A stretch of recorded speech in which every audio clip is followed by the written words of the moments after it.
Last but not least, the third semis bill, my favorite, I love foreign policy, hopefully so do you, is a bill to end U.S. aid to India.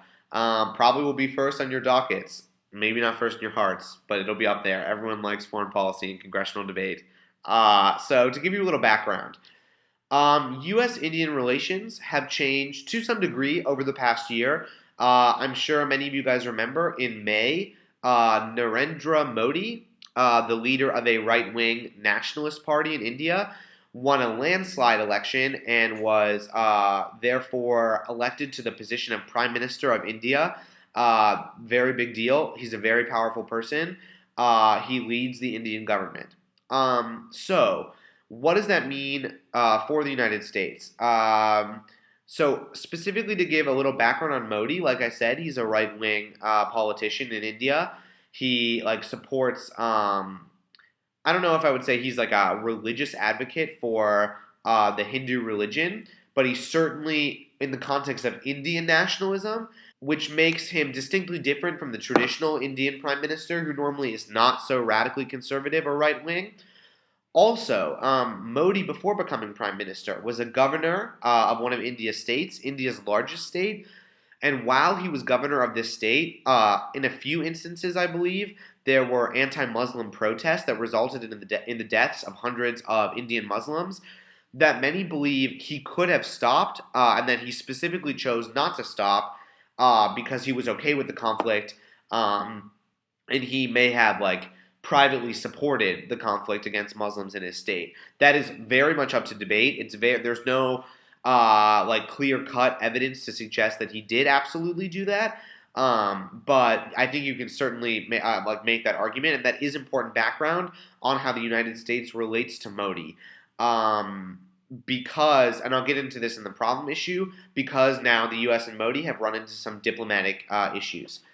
Also, the status on trade with India and the United States has changed because the status of India as a global economic power has changed. Bloomberg reported just yesterday, September 16th, that if the newfound growth under the Modi regime continues to happen in India, they are likely to take over China as the fastest growing economy, or excuse me, as the largest economy, not by some far off date that people previously thought India would take over as the largest economy by, but potentially as soon as 2016, which would be insane.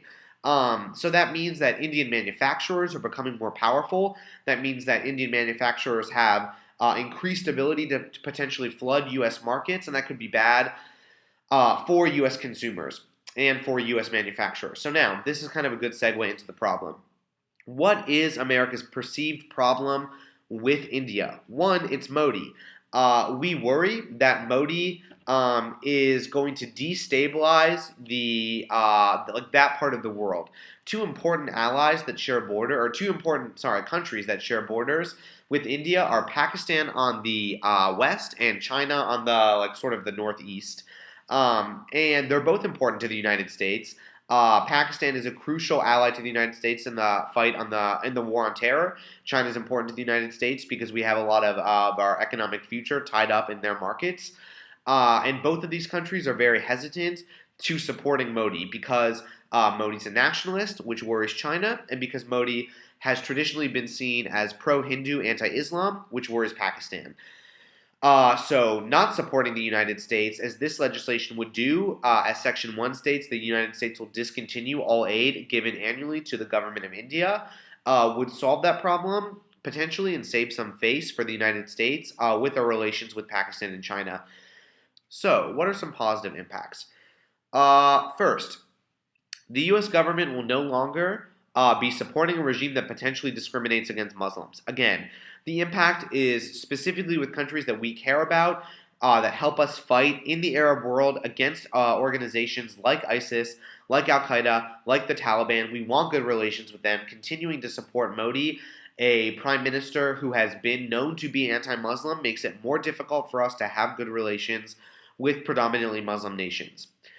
Also, the U.S. is no longer seen to have confidence in Modi as an enemy of some in the region. Again, so I've talked about Pakistan, but this helps us improve relations with China. Arguably, the same Bloomberg article is talking about how right now China is making its first state visit to India in 6 decades. So maybe relations between China and India are getting better. Maybe they're not, but they're at the time of the election in May. There was certainly a lot of hesitation on the part of the Chinese government when Modi won the prime minister elections.